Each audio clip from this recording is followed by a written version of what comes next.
ہیں میرے بھائیوں، گناہ کر کے کہے لگانے والوں، گناہ کر کے ہنسنے والوں، حضور کو جو چیز رلا رہی ہے وہ کیا ہے؟ اب ذرا دھیان سے سنو، اللہ اکبر، میرے آقا رو رہے ہیں۔ سیدہ سے کہا میں نے جہنم کا جب مشاہدہ کیا تو میں نے کیا دیکھا؟ اب ذرا آقا فرما رہے ہیں جو مشاہدہ حضور نے کیا، فرما رہے ہیں، فرمایا میں نے جہنم میں کچھ عورتوں کو، پہلے تو فرمایا میں نے سب سے زیادہ جہنم میں جن کو دیکھا وہ دو لوگ ہیں، ایک تو عورتیں ہیں، ایک تو عورتیں ہیں، اور نمبر دو کچھ غریب مرد ہیں، مفلس مرد ہیں۔ اللہ اکبر، اس کی تشریح اگر نہ کروں تو آپ الجھن میں پڑ جائیں گے۔ حضور نے غریب مردوں کو کیوں دیکھا؟ اس لیے کہ غربت کبھی کبھی انسان کو کفر تک لے جاتی ہے، غربت کبھی کبھی انسان کو چاپلوس بناتی ہے، غربت کبھی کبھی انسان کو چوری کرنے پہ مجبور کرتی ہے۔ بنگال والوں، اس لیے میری گزارش ہے غربت سے نکلنے کی کوشش کرو، غربت سے نکلو، مالدار بننے کی کوشش کرو، لیکن مالدار حلال سے بننے کی کوشش کرنا۔ اللہ اکبر، سود کے پیسوں سے مالدار نہیں بننا، چوری کے پیسوں سے مالدار نہیں بننا، لوگوں کا گبن کر کے مالدار نہیں بننا، محنت کر کے مالدار بنو، خوب ترقی کرو۔ اللہ اکبر، یاد رکھیے اللہ اللہ ستاروں کے آگے جہاں اور بھی ہے ابھی عشق کے امتحان اور بھی ہے، تو شاہی ہے، پرواز ہے کام تیرا، تیرے سامنے آسماں اور بھی ہے۔ میری قوم کے جوانوں یاد رکھنا، جتنے وقت میں موبائل کھیلتے ہو، گیم کھیلتے ہو، اتنا ٹائم بچا کر کاروبار میں لگاؤ۔ اللہ اکبر، لوگوں کا بوجھ اٹھاؤ، لوگوں پہ بوجھ نہ بنو۔ پھر میرے آقا نے ایک بات یہ بھی فرمائی، میں نے جہنم میں سب سے زیادہ مقرر لوگوں کو دیکھا، خطیب لوگوں کو دیکھا، اور ان کے ہونٹ آگ کی کینچی سے کاٹتے ہوئے دیکھا۔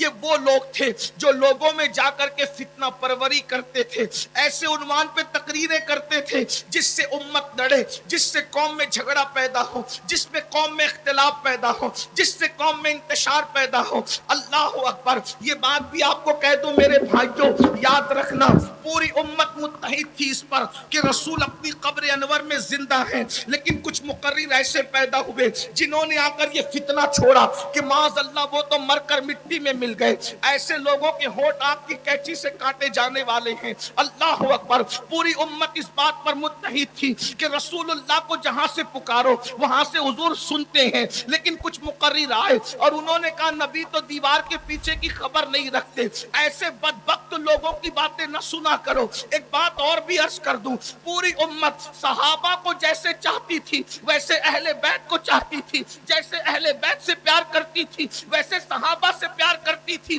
لیکن کچھ لوگوں نے فتنہ چھوڑا کہ معاذ اللہ یہ ایسے ہیں اور وہ ویسے ہیں۔ یاد رکھنا صحابہ ہماری ایک آنکھ ہے، اہل بیت ہماری دوسری آنکھ ہے۔ ہم جتنا پیار نبی کی آل سے کرتے ہیں اتنا پیار نبی کے اصحاب سے کرتے ہیں، جتنی عزت نبی کے اصحاب کی کرتے ہیں اتنی عزت نبی کے اہل البیت کی کرتے ہیں، اس لیے کہ ہمارے یہاں عزت کا معیار کسی کو تولنا نہیں ہے۔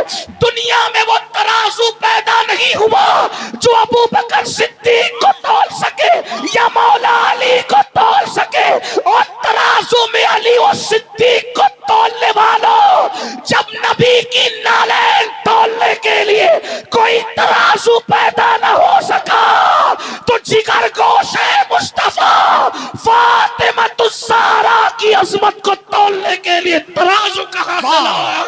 نعرہ تکبیر، نعرہ رسالت، عظمت صحابہ، عظمت اہل بیت۔ ایسے لوگوں کو نہ بلاؤ، ایسی لوگوں کی محفل میں نہ جاؤ جو تمہارے درمیان آ کر کے فتنہ خوری کرتے ہیں، کیونکہ ان کے ہونٹ بھی آگ کی کینچی سے کاٹے جانے والے ہیں۔ میں نہیں کہہ رہا، حضور علیہ السلام نے فرمایا، اس لیے بڑا احتیاط کا پہلو رکھیں اور اپنے بزرگوں کے نقش قدم پر رہیں۔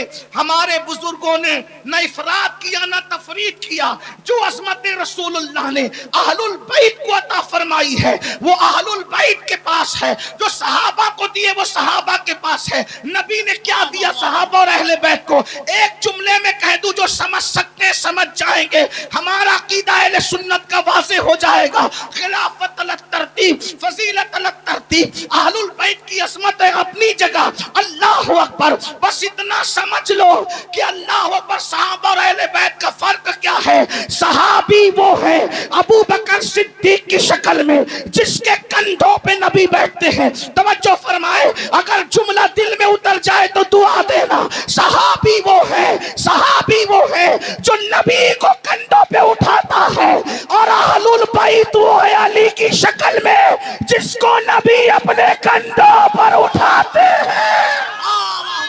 نعرہ تکبیر، نعرہ رسالت. جس نے نبی کو اٹھایا ہے وہ بھی بھلایا نہیں جائے گا، جس کو نبی نے اٹھایا ہے وہ بھی بھلایا نہیں جائے گا. جو نبی کو گود میں سلائے وہ ابو بکر کا بھی جواب نہیں ہے، اور جو نبی کے بستر پہ سو جائے. نعرہ تکبیر، دونوں ہاتھوں کو اٹھا کر نعرہ تکبیر، نعرہ رسالت، ذکر خلیفہ اول عظمت حضرت ابو بکر، نعرہ حیدری، نعرہ حیدری. واہ واہ واہ واہ واہ. مولا نے جس کی جو شان تھی اس کو وہ دیا. اب مولوی بیچ میں ٹپ ٹپ کیوں کر رہا ہے؟ میرے تمہارے کرنے سے کیا؟ جس کے جو کندھا بیٹھنے کے قابل تھا اس پہ بیٹھ کر بتایا یہ صدیق افضل البشر، اور جو بٹھانے کے قابل تھا اس کو اٹھا کر بتایا یہ علی.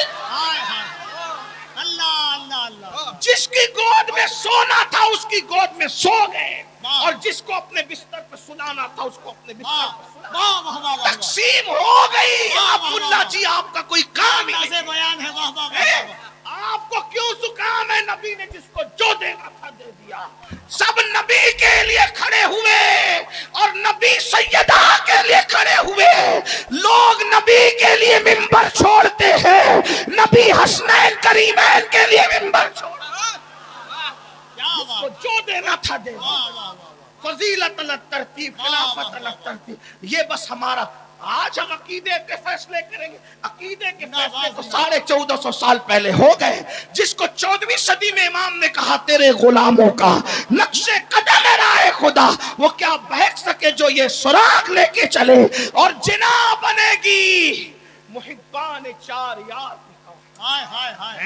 ہم ایک دو کو نہیں مانتے، ہم تو نبی کے چاروں یاروں کو مانتے ہیں. اور چاروں یار کو نہیں بلکہ نبی کے سب یاروں کو مانتے ہیں. اور جو چار یاروں کو مانتا ہے اس کی قبر، وہ جنت میں جائے گا تب جائے گا، لیکن اس کی قبر بھی جنت بنے گی.